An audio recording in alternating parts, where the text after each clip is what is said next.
Hello, team. Chris here. Just want to reach out and thank everybody who sent me some comments and questions about our last video on hiring. Researching, understanding the background, the why, the motivation, and the teachability. Really understanding that detailed, as well as following up on interview questions and process to find the best candidates and tomorrow's MVP for your small business.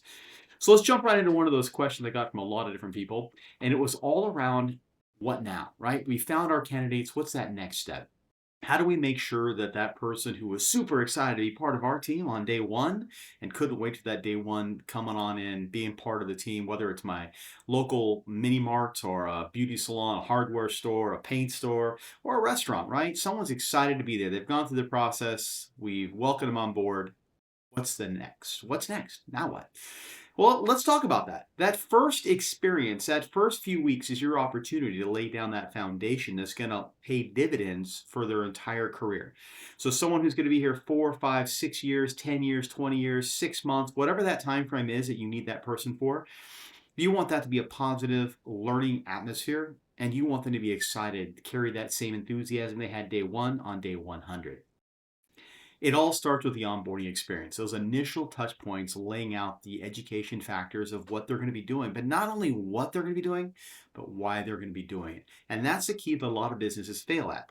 When you hire a new employee, let's say I own a restaurant, and even though this person I've hired may have multiple years of restaurant, waiting on tables, bussing, prep cooking, maybe they have a lot of experience in that. You didn't hire them to run their last job. You hired them to be part of your team, your dream. You got to make sure that they not only, yep, I understand what you need, got it. No. The answer is, hey, I understand what you need. Why? Right? I want them to ask why. I want to fill in the blank. So the first thing is to understand here's what I need you to do. It's the demonstration. They come in there and they start off, I'm going to make sure I'm demonstrating what I need. It's going to be familiar if they have some experience on what that need is. But then I'm also going to observe them, and then I'm going to provide feedback, and then I'm going to provide follow up. 4 steps. Always think 4 steps. Demonstrate and teach, right? Then observe them demonstrating back to you, right? And then make sure that you're teaching for correction or teaching for understanding, and then follow up. And follow up doesn't have to be right then, but come back a few days later and make sure they're still doing what you asked them to do. Too many small businesses wait until there's a problem. Wow, I'm getting a lot of complaints about this new waiter. What's going on? Well, if you don't know what's going on, you obviously did not follow up. So those complaints are your responsibility and your fault. You've got to make sure that you are following up on your teaching to make sure that that employee is continuing to progress in the right way.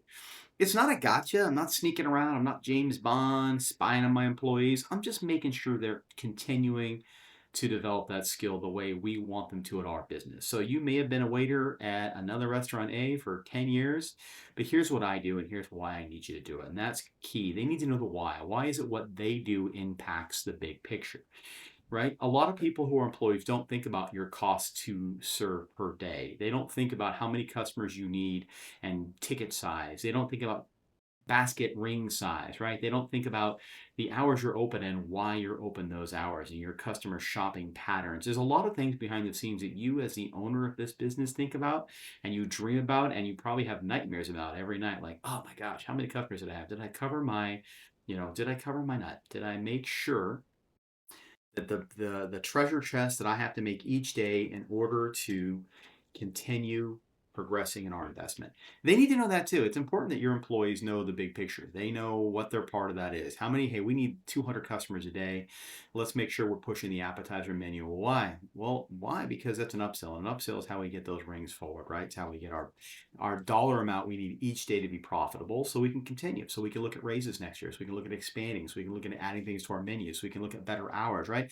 When they understand their place in the big picture, your big picture is going to be a lot easier to achieve, right? What is their role? How does it impact the big picture? And are they progressing towards it? And you check on the progression by follow up, right? So I'm going to bring them in first couple of weeks, whether it's the first 1 or 2 weeks, or maybe it's 4 or 5 weeks. If it's in auto sales or finance or banking, they may need 3 or 4 weeks of training, right? Demonstrate with someone who's very good at what they do, who already knows your processes, and then do personal follow up. Don't just leave it to a trainer. You own this business. This is your life, your blood. Make sure that it's going the right direction by investing in your people. The investing of your time in their development and caring about that person's development will show them that you are hands-on and want to be successful, and you want them to be successful because you've invested in them. You spent a lot of money bringing them on board. You've done a lot of training and teaching, so make sure you are scheduling time with that employee, right? So that's where it all starts off. First, bring them in for a couple of weeks, and you're going to have a program where they're training with one of your better employees or they're training next to you. So if you hire someone to work the night shift at your mini mart, guess what? That first couple of weeks, you need to work with them on the night shift, right? You don't want them just with your other new employee on night shift, staying at the register, making sure the machines are functioning. You want to invest in them by showing them that you understand your business and you are going to invest in them. That means you're working nights with them, then that's so be it. You're working nights with your new employees, right? When you invest in your people, they're going to care more about you and the success of your dream, your business, and that's how we follow through, right? And then over a couple of weeks, you're going to slowly show them what the expectation is. Here's how we do inventory, right? You're going to do it together. And the next time you're going to have them do it by themselves, but you're going to watch. Don't be a crutch, just be an observer and provide feedback and make sure that they don't make a lot of mistakes because they're nervous, and make sure they know that. I don't expect you to be good at this. You just got here. It's a bell curve, right? Your expectations are a bell curve. So you want to think, hey, you've been here 6 days. I expect you to know this much. You've been here 6 months. I expect you to know this much. And after a year, I expect you to know this much. And you grade them on the bell curve to where they should be and make sure they know that, right? Hey, I don't expect you to do everything perfect. When they get really nervous is when they're around other employees who have been here 3, 4 years and know exactly what they're doing. And you ask them to do something like, I haven't done that, or I've only done it once. It's all good. Relax. Create that calming, positive atmosphere so they don't feel that unnecessary stress, which will cause mistakes, which will impact with their learning, which will impact with your investment in them, which ultimately impacts the investment in your business and the direction you're going towards your dreams. So, and then make sure you schedule time. So once they go through that learning and you step back and now they're doing things, make sure at least weekly or bi-weekly you're scheduling some time where they know, hey, I'm going to come work with you on Friday for like an hour. We're just going to talk, see how things are going. Don't be a surprise. No one likes when the boss just shows up. Right? Let them know I'm going to show up periodically and we're going to kind of work together and I'm going to answer questions you may have. Are you getting paid well? How's the business going? What are your thoughts? How do you feel about your training, right? Follow up on that. Because here's what happened. And every one of you who has a small business who has ever hired employees has had this happen. When you bring someone in the first couple of weeks and they are an all-star, there's somebody you're really excited to work with, and you're like, this person's going to be great. She is amazing. She's so positive and happy and just loves being here. 6 months later, all of a sudden you get all this negative feedback. And this person calls out sick quite often. And this person is doing a poor job. And this person's got bad customer skills. And this person's creating problems in the work group. What happened? Whoa! If you don't know what happened, you didn't follow up. You didn't schedule time with your people. And you didn't invest in your people. And therefore, they have lost interest in your dream.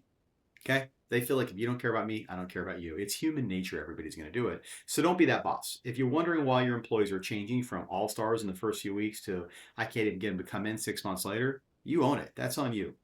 So you've got to spend time investing in your people. You've got to do follow up at least bi-weekly. You've got to make sure you ask questions and engage dialogue to get to see how they're doing. How are you? How are things going? If you know they're a student and they're taking classes, ask about those programs. If you know they have kids, see how their weekend was. I'm not saying you're having a barbecue and you're inviting them over to watch the football game every night at your house. No, but I'm saying you need a relationship with your employees, your team, because when they know you care about them and you are a person with a dream and what they do is important to that dream, and they feel and understand their place and their impact on that vision, your business, they're more likely to be invested in its success because they know when you're successful and the company's successful, they're also successful. It's good for them, good for the customers, good for the business, good for everyone. It's a win-win. But that takes you investing in your people.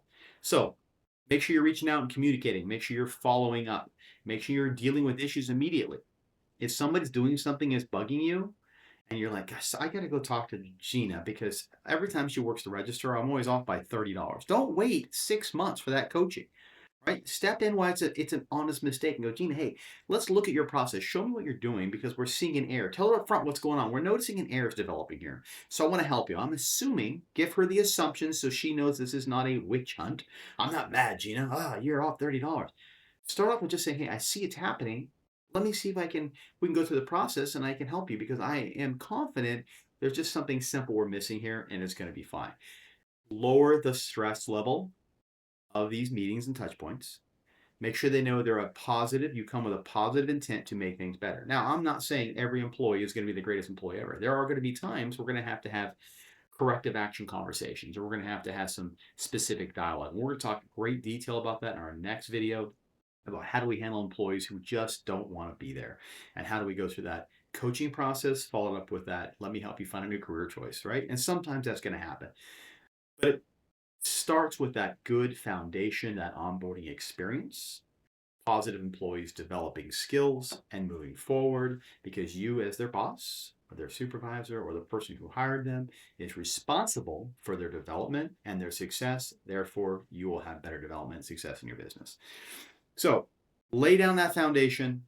Make sure you're teaching them, make sure you're investing in them, and make sure you're following up every couple of weeks so that bad habits don't become consistent habits, right? Everyone's going to make a mistake. Like we talked on the bell curve. I expect Gina to be here. If Gina's made a few mistakes in her first 4 or 5 weeks, understood. I now own those mistakes because I need to make sure that I have educated her and shown her in a way that she can learn what our processes and our practices are. It's my mistake, not Gina's. Now, after 6 months, I expect Gina to be a little further along. And if she's still here, I've got to self-reflect and go, hey, where do we mess up with Gina? Where do we allow Gina to get off course, right? How do we get her back into the fold and make sure that everybody's on board with what the processes are going right direction for the business? It sounds like a lot, but it comes down to one thing. Be involved with your team. Be involved with your employees. Make sure they know that you care about their success and that their success and what they do every day is part of your business's success. And you need them to reach those goals. And you expect them to pull their weight and do their part. And they'll only do that when they understand how their part impacts the whole team. So, good onboarding process, solid. Demonstrate, teach, watch, and then plan some follow up. That's where 90% of businesses fail. They never follow up with those employees later on. And they're like, why'd they make a mistake? If you don't know, you didn't do follow up. You should know. So make sure you get those things done. Business is only as successful as the people you hire. Your team can be an MVP, and you can have your dream succeed. Call me if you have any questions. Reach out to me. Happy to talk any specifics. Thanks for your time. Have a fantastic day. Be safe out.